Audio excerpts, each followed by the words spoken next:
This is the X-Zone Broadcast Network, broadcasting worldwide on broadcast affiliates and satellite program providers, including CNN Broadcast Network, Sirius Satellite Network, Star Media, Good News Radio Network, Angel Broadcast Network, Wiki Broadcast Network, and WPBN TV. For more information on the X-Zone Broadcast Network, visit us at www.xzbn.net.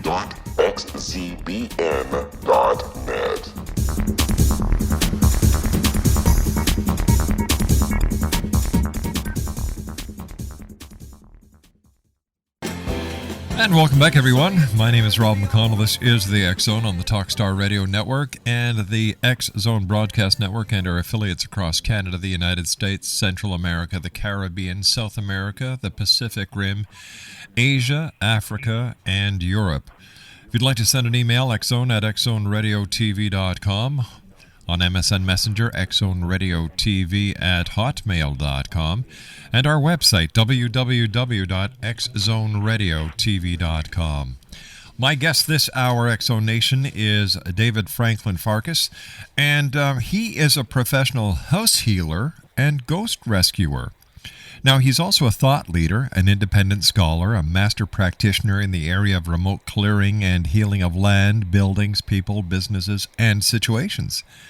David likes the term technician of the sacred, a literal translation of the word shaman. Now, sacred means secret or hidden, that which cannot normally be seen.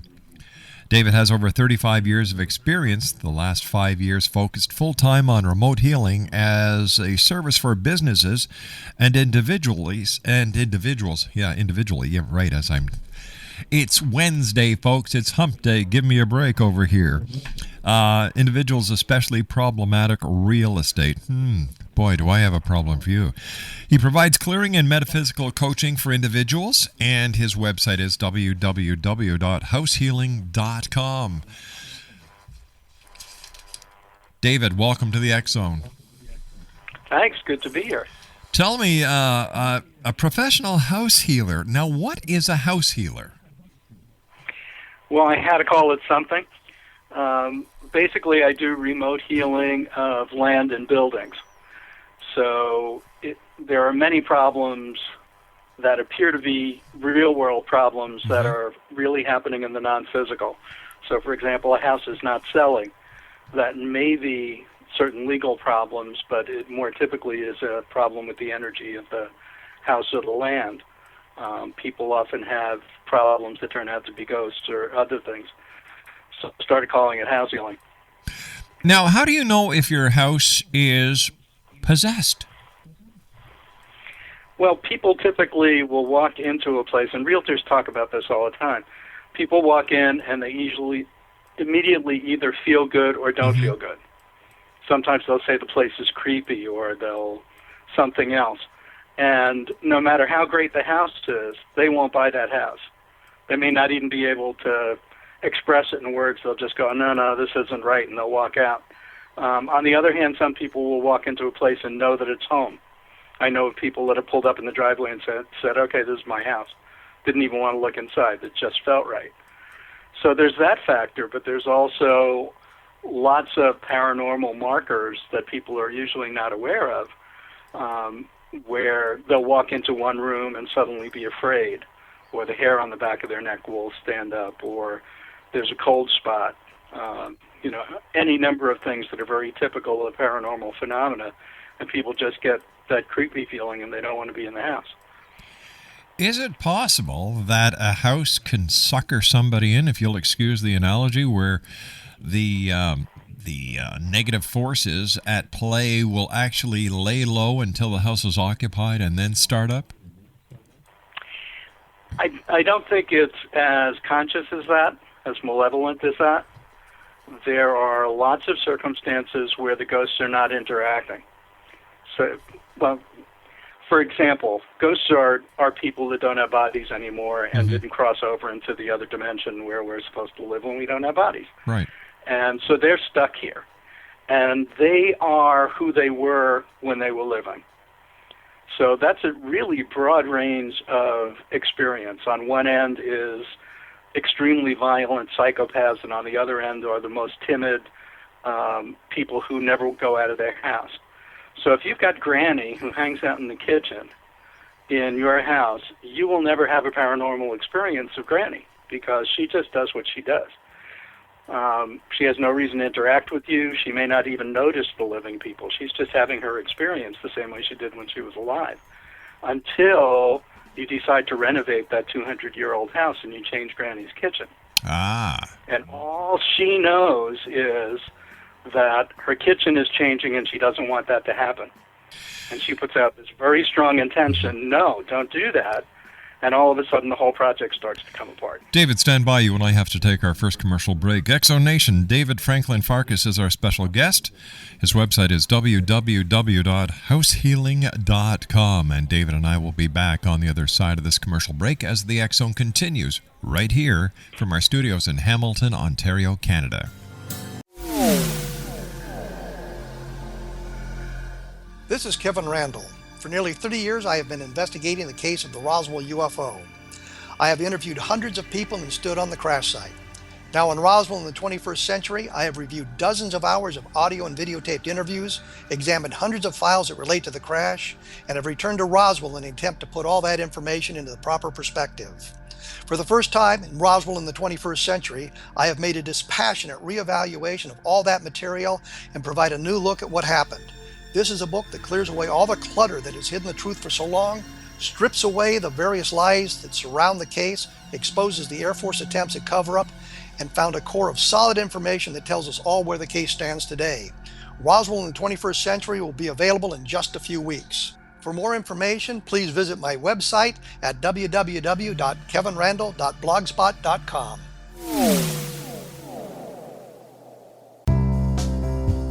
Gibbs A. Williams, Ph.D., is a practicing psychoanalyst, supervisor, researcher, and author in New York City. Much of his life has been dedicated to understanding nature and the uses of meaningful coincidences or synchronicities.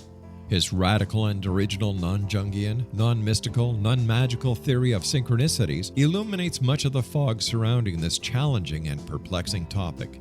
His ideas and manners are fresh, presented in a style that is both entertaining and highly informative.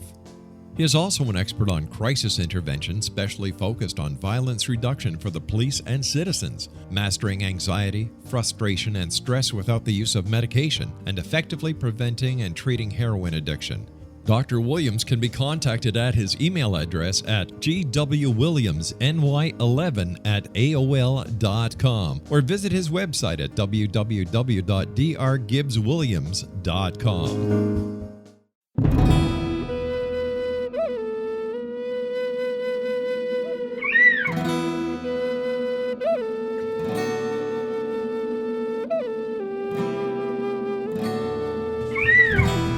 Shamanism is recognized as a method to access the quantum level. Mastery of shamanic skills puts spiritual information and healing power into your hands. Path Home Shamanic Art School, a bonded Colorado certified occupational school, has met rigorous state standards, ensuring its director and instructors have the qualifications to teach the shamanic arts. Path Home offers its certification program in blocks of study. Block 1, a 5-day intensive, will be held in the beautiful mountain town of Coaldale, Colorado, October 13th through 18th. Registration deadline is September 12th. Experience journey trance, power animals, helping spirits, sacred space, and life purpose. Come discover your power. Join me, Gwilda Wiyaka, in the magical world of shamanism. Call 303-775-3431 or visit findyourpathhome.com. With each new extreme weather event or terrorist act, it becomes increasingly obvious that we live in uncertain and challenging times. We all buy car insurance. Why not collapse and catastrophe insurance? Matthew Stein, an MIT-trained engineer and green builder, has written 2 outstanding books to help people prepare, plan for, and deal with everything from minor situations lasting a few days to full-on collapse. Matt's first book, When Technology Fails, is a manual for self-reliance, sustainable living, and surviving the long emergency. This massive book covers the gamut from first aid and emergency preparedness to alternative healing, renewable energy, primitive living skills, and 18th century technologies that could be critical to your comfort and survival in a long-lasting crisis. Matt's second book, When Disaster Strikes, is a comprehensive emergency preparedness handbook and survival guide. When Disaster Strikes is an essential item for every family's go bag. Both books are available at all usual sources. There's a wealth of totally free information posted at whentechfails.com, and author-signed copies may be purchased at mattstein.com. That's www.whentechfails.com and www.mattstein.com. David Franklin Farkas is our special guest Exonation. His website is www.househealing.com. That's www.househealing.com. David, I am very interested in our topic this evening because we lived in a house, and it was a house that was only 18 years old. As far as we know, with the research that we did afterwards with our neighbors and friends that we had made while living there, no one had passed away in that house. There had been no previous reports of any strange activity. And yet, certain things started happening after we decided, after we moved in, that we were going to start renovating. And when you said renovations before, a light went on. We took out the carpeting, we changed the colors, we took out certain cupboards. You know, we did the things that we did to make the house our home. Then it seemed as if negativity set in. Things that would work before didn't work. There was this feeling of uncertainty in the house. It felt as if we were being watched. And in different areas of the house, when you walk through, now neither Laura or myself smoke. Our children smoke, but they don't smoke in the house. And this would be when Laura and I were alone, we would smell as if somebody had been smoking in the kitchen or in the living room just seconds before we walked in. I always felt as if there was something negative in the house and that it was haunted. Or it was possessed. What do you take from what I just told you? Well, I'm sitting here giggling because those are very, very common ghost phenomena. Some of the more subtle ones, other than the smell, feeling different, feeling like you're being watched, things subtly going wrong, or in particular, electronics being interfered with, or objects mysteriously not being where you thought you put them and showing up somewhere else. They're all fairly common paranormal interactions. I hear about them all the time. Cigarette smoke, cigar smoke, and perfumes in particular are very common scents that will show up. There are really four factors that affect the interaction between somebody in a situation and something that's non-physical. One of those is the sensitivity of the person. So there are people that are very sensitive to this kind of stuff. If there's anything going on, they'll pick up on it. But almost everybody will have some interaction as it bleeds into the physical world.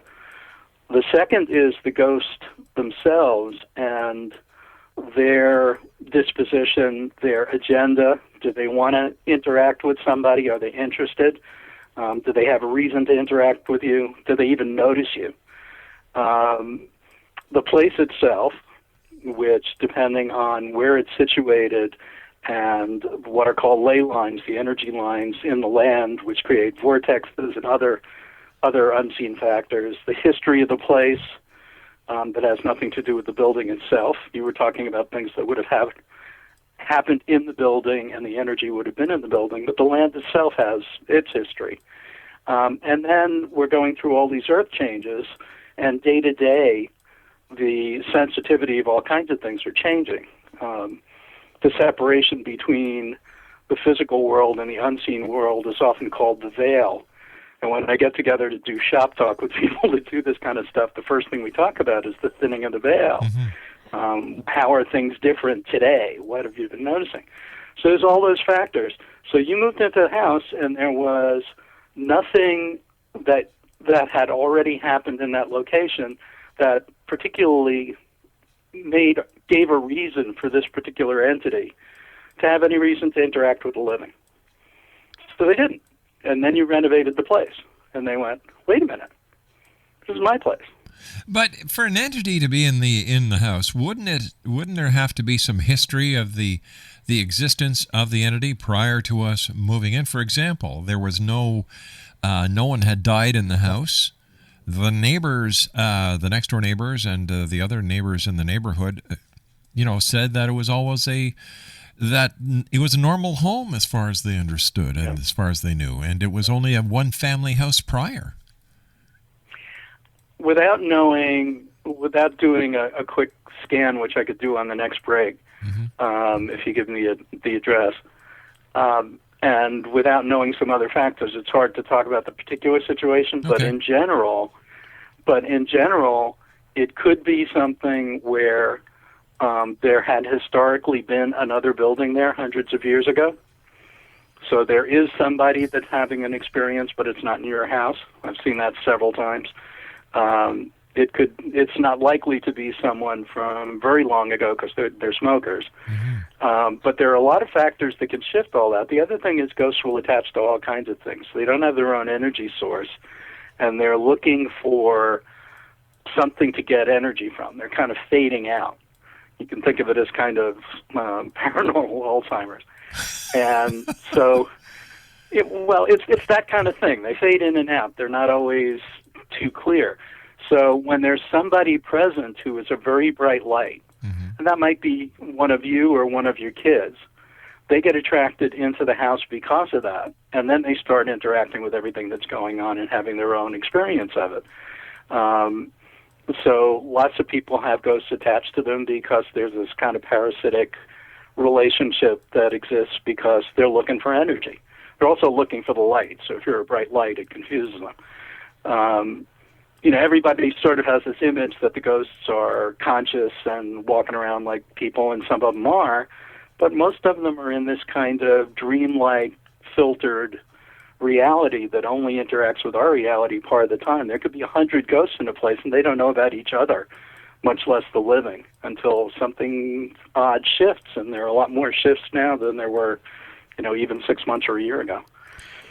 So if someone has the same type of experience that I had, short of moving, what can you do?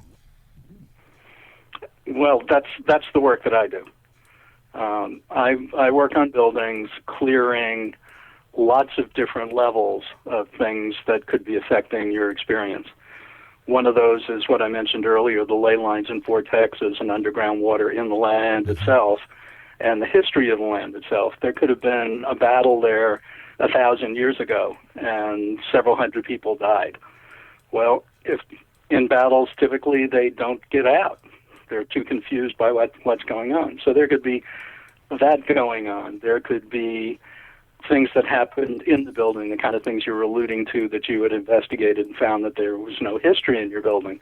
But there could have been people that were doing drugs, people that had a history of violence or other things, and they could have attracted to them entities that match that energy. Besides the fact that their emotions are stored in the energy of the building. Is it possible that some entities are brought in by people who come to visit? Absolutely. People will have them attached, and you can think of it as ADD. Oh, shiny. They're attracted to something else that is. It's all law of attraction. It's all resonance. So they're looking for something that's high energy and that they resonate with, or that they don't resonate with and it annoys them. So, they're very much like people. They're acting out the same kinds of stuff that people do. They're codependent, they're controlling, they're angry, they're not angry, they're hiding. They're people. Until they cross over, they're still acting out the personality of their life. Why don't they cross over at the time of passing? I've been studying that one for a long time. There are basically two general categories. One is the circumstances of death, and the other is their beliefs. So if it's a very sudden death, get hit by a truck, get shot in battle, something else where 1 second you're alive, the next second your body died, you might not notice. It just happens so fast you don't have what I call the oh-no second, where you look down at your body from outer body and go, oh, that's never going to work. And then you know you're dead, and you can look around and go through the process of finding your way home.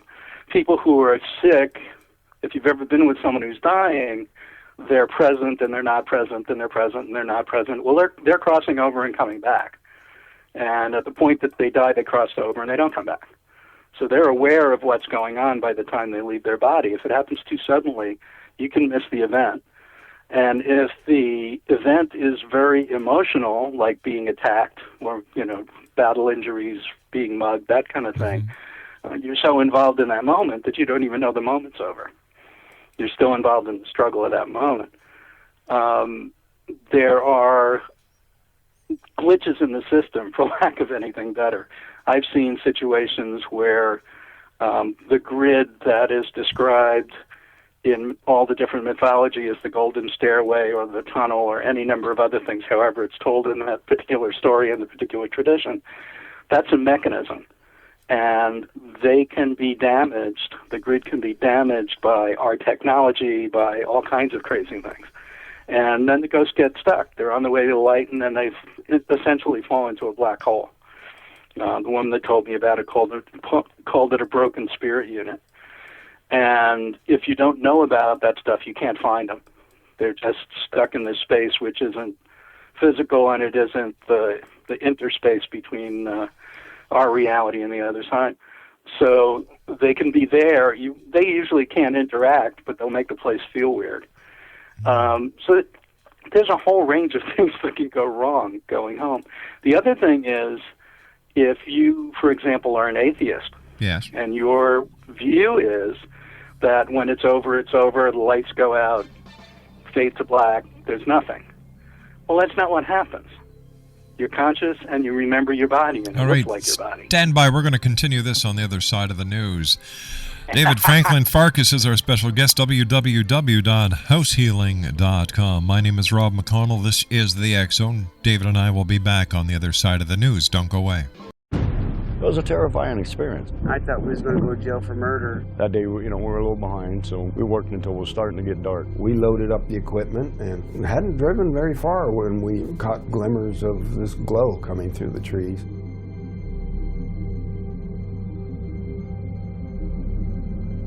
I urged Mike to hurry up and get up there. Travis had the door open before we even stopped. As he got closer, I heard the sound. One of the guys said, "You feel that?" I really panicked then. I told him, "Get the hell out of here."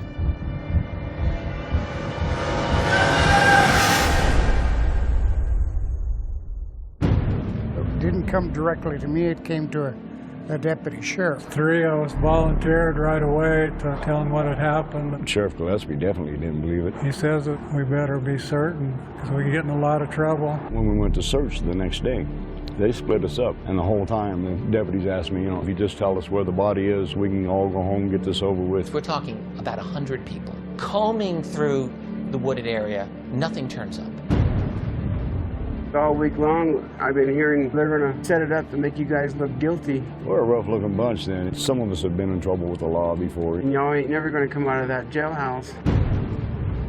We couldn't get out. I tried to sneak out the back door the day of the polygraph test. I was scared to death. On top of that, you have media. I literally would be on 2 telephones at the same time. We've even got some coops in here now that's coming in and out to see the freak show, as they call it. Everyone descends. I just wasn't going to stand there and listen to it anymore. Granny says, "This is Travis. I'm back. I need help." When I did hear that he had been returned, it was almost as unbelievable as the original thing. I just looked at my mom and says, "I told you we didn't kill him." Travis Walton reappeared after several days with a bizarre story about a ride in an unidentified flying object. People were desperate to explain it away. Why are you sticking up with Travis for all this time? You know this really didn't happen. What happened to Travis after we took off in that truck, I can't tell you. I hated Travis for a long time after this. My whole world just tore up. But I believe every word Travis said about it. He's never lied to me about nothing. It's a net negative. We lost our jobs in the immediate aftermath. And now you're not able to talk about it with anyone because you know that they're going to laugh at you, they're going to look at you like you're crazy. But if you don't come out and tell your story, somebody else is going to tell it for you. There's a degree of responsibility.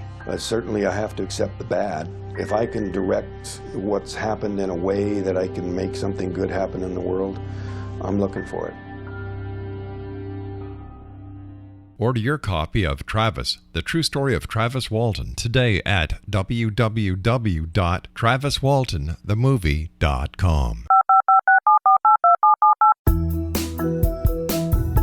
Did you know that when you're on the road with limited data or Wi-Fi, you can still listen to the X-Zone radio show with Rob McConnell, The Science of Magic with Gwilda Wiyaka, High Tech with Corey Kay, and every minute of the 24/7, 365 programming of the X-Zone Broadcast Network by calling 712-432-9459, courtesy of TalkStream Live.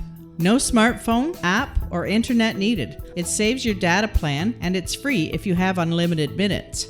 Call 712-432-9459 to listen on any phone, anytime, anywhere. Remember, 712-432-9459 for the best of paranormal, new age, thought-provoking, sci-fi radio programming 24/7, 365.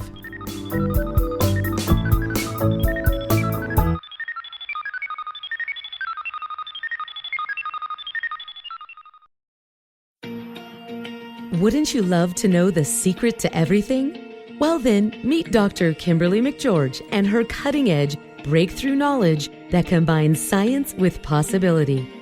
Dr. Kimberly brings real-life answers and healing to those open to alternative solutions. She teaches solution-based programs and classes that will change all areas of your life forever. Specializing in conscious creation, intuitive readings, and energy medicine, you can rapidly shift health, relationships, business, and money and abundance challenges quickly. Receive her best-selling book, Secret to Everything, at no cost by going to secrettoeverything.com/X-Zone. That's right, transformation can start now. Just go to secrettoeverything.com/X-Zone and receive Dr. Kimberly's book for free.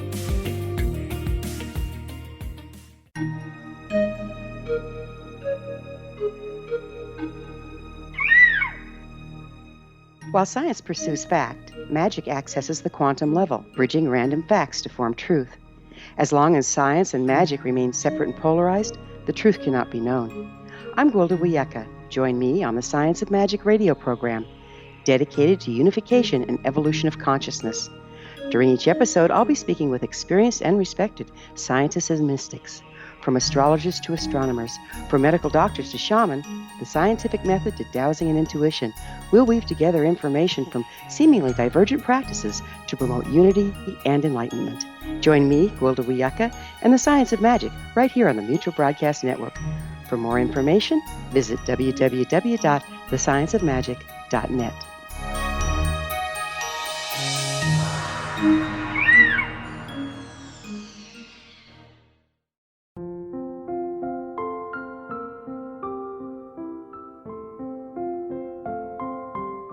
I am Dr. Carl O'Helvey, founder, president of a new cancer foundation focusing on evidence-based physical, mental, and spiritual interventions, including natural cancer cures, prayer, meditation, affirmations, nutrition, and other related holistic cancer prevention and cure modalities.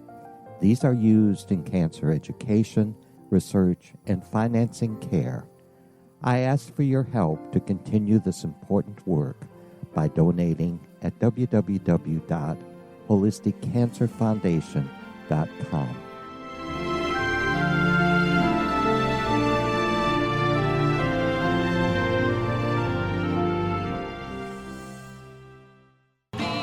David Franklin Farkas is our guest to this hour, X-Zone Nation. www.healinghouse househealing.com. That's www.househealing.com. David is a gifted intuitive and spiritual healer. He does remote energetic healing work, clearing real estate, people, businesses, and situations. He works on cases involving buildings, land, people, negotiations, legal matters, travel, and situations of all kind, bringing the skills and methods of the shaman into daily life in the 21st century.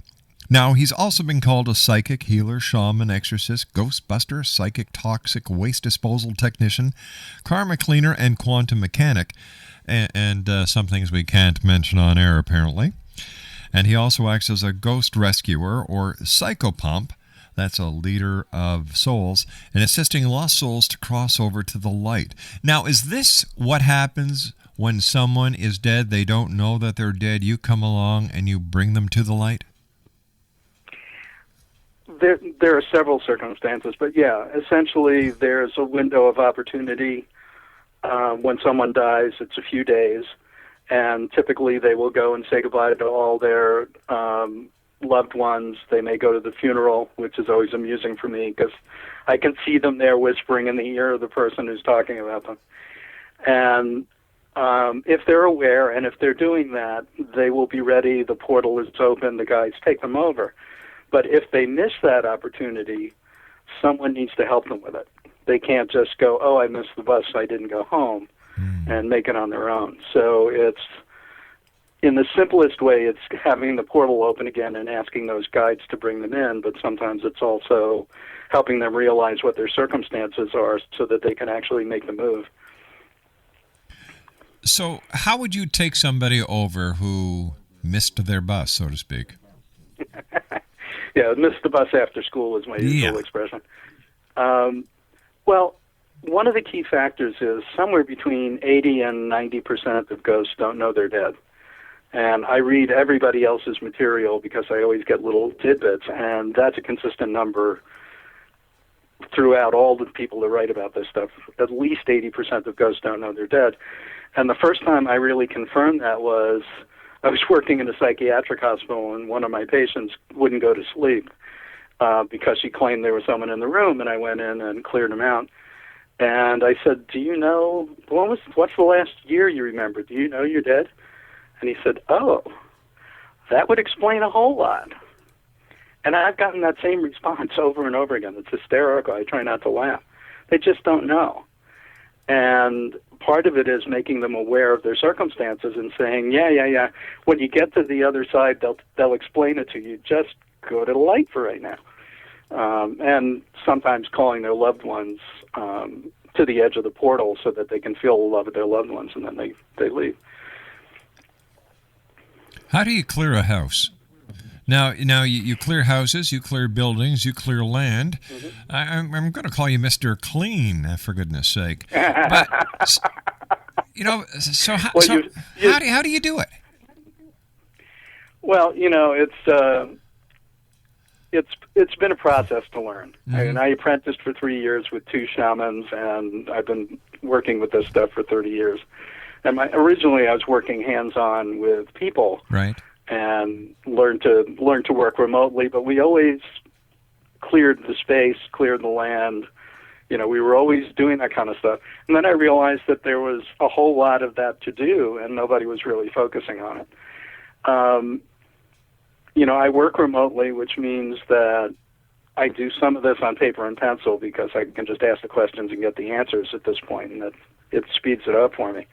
It also means the geeky side of me can get numbers, so I can watch the numbers change before and after. But the other aspect of it is looking at the circumstances in my mind's eye, kind of a special effects movie, if you will, in my mind's eye. And that process is often called remote viewing, although that's a specific process and that was developed by the U.S. government, and I'm not trained in the specific process, but it's used that way a lot. So I can see the place, and I can see the energy of the place.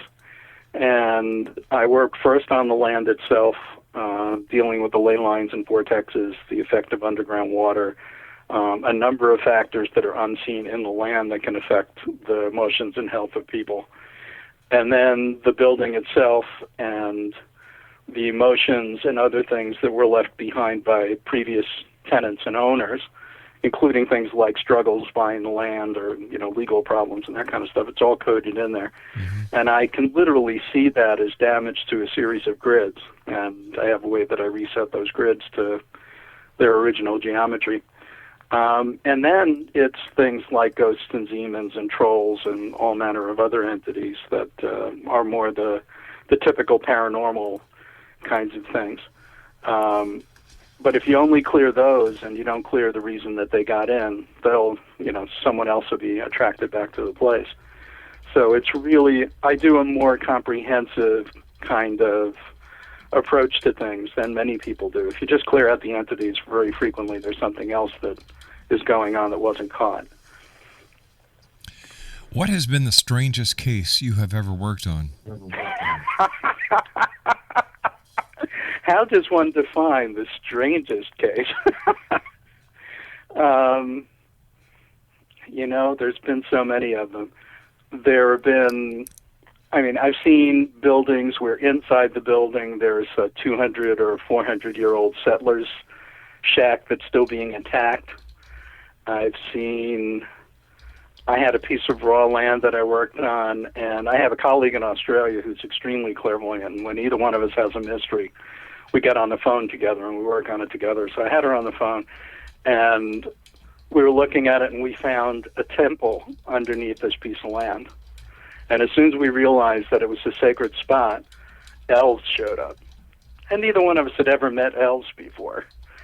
So that was exciting. So that's the thing with this work is shamanic work, you never know what you're going to run into, and you never really know what the outcome's going to be. You just know that if you ask enough questions, you'll get an answer and you'll be told what to do.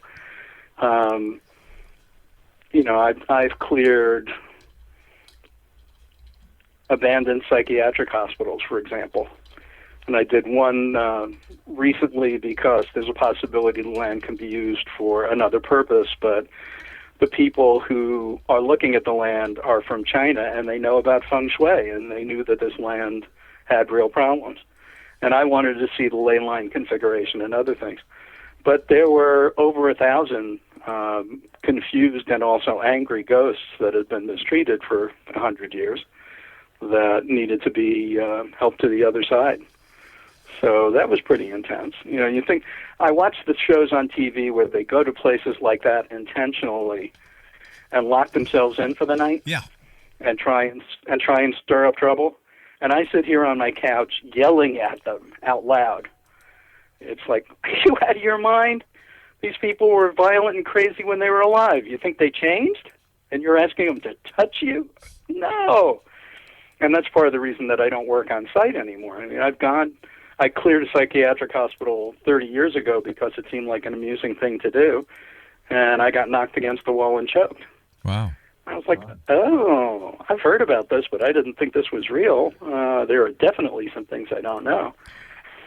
Tell me, have you ever come across a ghost that does not want to go to the light? And if so, how do you convince them? Well, the ones that don't want to go to the light are typically, they're doing it for one of several reasons. One is that they feel a duty to somebody and they feel like they have to be there for them, or the business is going to fail if I'm not here, or whatever the particular codependent drama is. And the real trick with those people is to get them to just go to the light. However I can get that to happen, because on the other side, it's all explained. There's an intake process. I don't know what the bureaucratic process is, but, people come in, they're confused, they don't understand what happened in their life, and it's all explained to them, and they sort it out, and they go back to who they are in spirit without that personality and the baggage of the lifetime. So it's often an interesting thing to do, but, when I'm clearing an entire cemetery or a psychiatric hospital, I'm not doing individual counseling. I have the help of a lot of guides and angels that do that work. And, typically when the first few ghosts cross over, everybody else goes, oh, what? Huh? Where are we going? and they all follow. So there are a lot of mediums who will do the counseling session to help a ghost work out the issues from their lifetime so they can let go.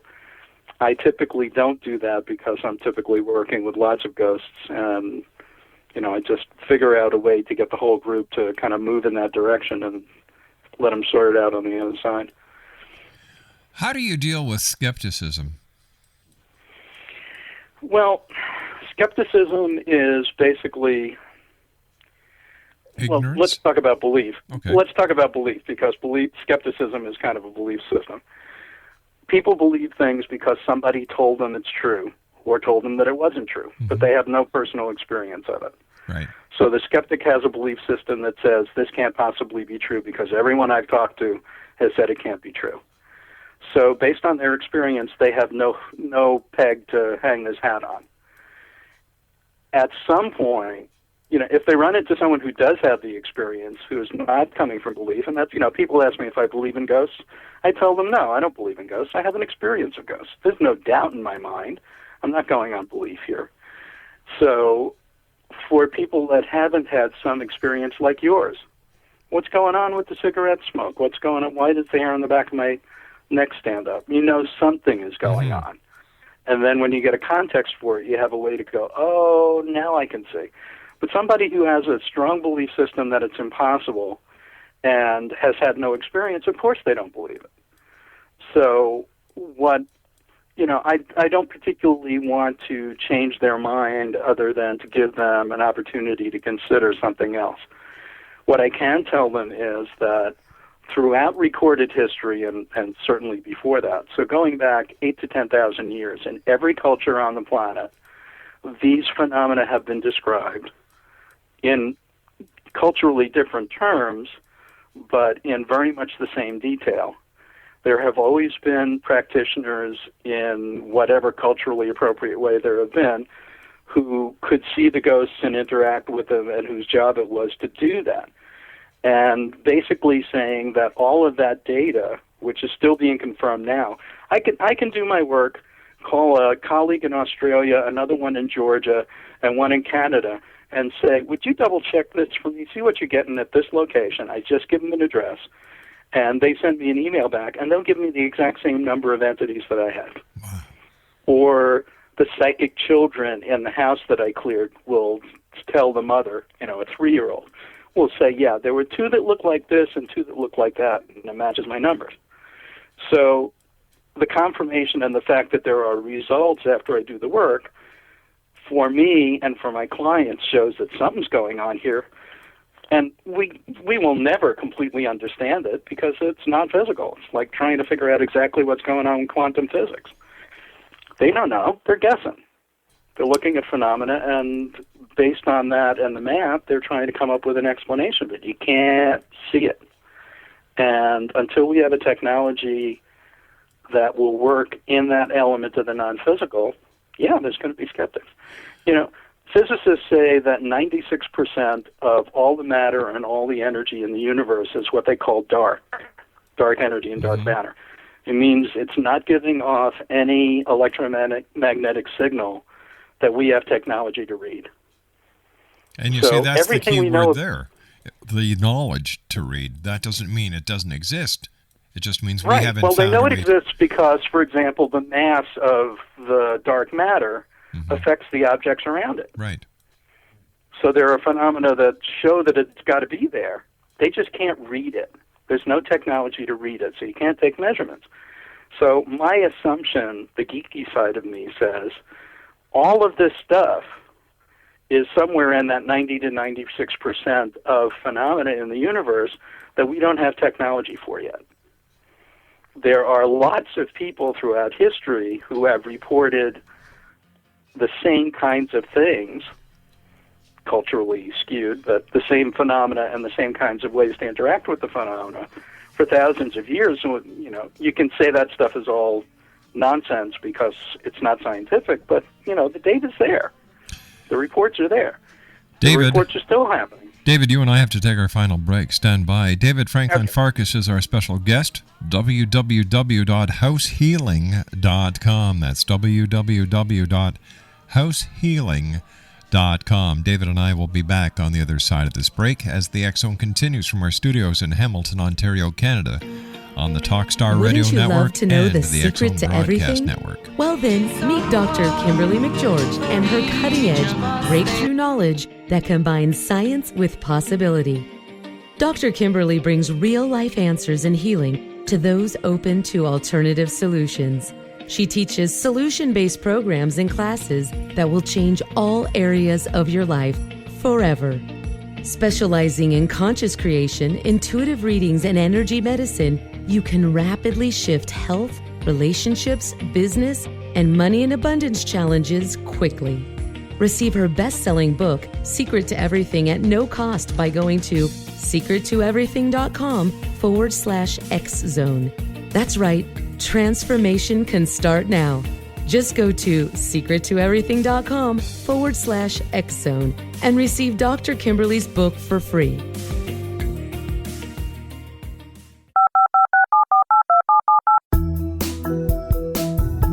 Did you know that when you're on the road with limited data or Wi-Fi, you can still listen to the X Zone radio show with Rob McConnell, The Science of Magic with Gwilda Wiyaka, High Tech with Corey Kay, and every minute of the 24/7, 365 programming of the X Zone Broadcast Network by calling 712-432-9459, courtesy of TalkStream Live. No smartphone, app, or internet needed. It saves your data plan, and it's free if you have unlimited minutes. Call 712-432-9459 to listen on any phone, anytime, anywhere. Remember, 712-432-9459 for the best of paranormal, new age, thought-provoking, sci-fi radio programming 24/7, 365.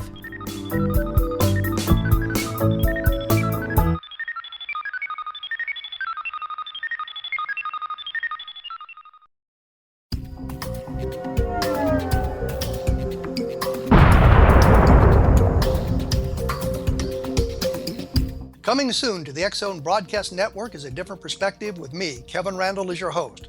We'll be taking a close look at what is happening in the world of UFOs today with side trips into the paranormal. Guests will range from those who are household names to those who have a different perspective on a variety of topics. No topic will be taboo, but there will be tough questions asked as we all search for the truth about UFOs, the paranormal, and those things that excite us. Sometimes we'll agree with a guest and sometimes we won't, but we'll try to keep the program topical. For those of you who like to read, be sure to visit www.kevinrandall.blogspot.com and remember to listen to the other fine programs on the X Zone Broadcast Network at www.xzbn.net.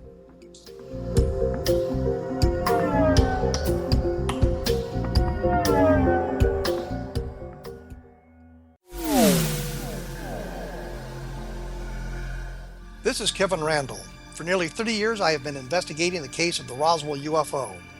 I have interviewed hundreds of people and stood on the crash site. Now in Roswell in the 21st century, I have reviewed dozens of hours of audio and videotaped interviews, examined hundreds of files that relate to the crash, and have returned to Roswell in an attempt to put all that information into the proper perspective. For the first time in Roswell in the 21st century, I have made a dispassionate reevaluation of all that material and provide a new look at what happened. This is a book that clears away all the clutter that has hidden the truth for so long, strips away the various lies that surround the case, exposes the Air Force attempts at cover-up, and found a core of solid information that tells us all where the case stands today. Roswell in the 21st century will be available in just a few weeks. For more information, please visit my website at www.kevinrandall.blogspot.com. What Happened in Benghazi is revealed by Nicholas Genix, author of Obama, Islam, and Benghazi. He informs the American people that President Obama deceived them by advocating a strong foreign policy prior to the 2012 presidential election, and Hillary Clinton supported this deception. As the title infers, there is a connection between Obama, Islam, and Benghazi. Ample evidence informs Americans that Obama's early indoctrination in the Quran developed an affinity for Islam, why the Quran is the source of discontent in many countries, and why the Obama foreign policy deception led to poor military action and caused the loss of American lives in Benghazi. GeneX provides 36 questions for the Select Committee on Benghazi to validate if Americans are justified to mistrust President Obama and Hillary Clinton. An overview of Obama, Islam, and Benghazi is presented on the website www.futureofgodamen.com. That's www.futureofgodamen.com. Afterlife expert Roberta Grimes was the first one to say that dying can be fun. Now her best-selling book, The Fun of Dying, is available in stores worldwide. So if you wonder whether death ends life, how it feels to die, or what heaven might be like, The Fun of Dying was written for you. And if you have always been afraid of death, or if you worry that your life has no meaning, let The Fun of Dying ease your fears and bring new meaning to your life. Nothing said in The Fun of Dying is based on the teachings of any religion. Instead, Roberta draws on evidence to explain how death happens, how it feels, and what comes next. A lot of the best death-related evidence was produced in the first half of the 20th century. When it is put together with recent discoveries, it tells a consistent and amazing story. Roberta Grimes blogs and answers questions at robertagrimes.com. Her wonderful book, The Fun of Dying, is available on Amazon and at stores worldwide wherever books are sold.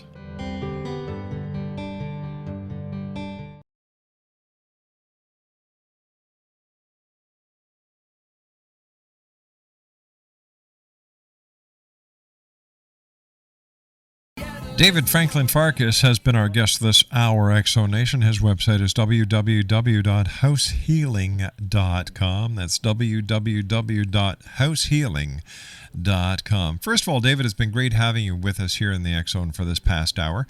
And is there anything listeners can do to protect their homes, their land, their buildings from wandering spirits coming in and taking possession of their home?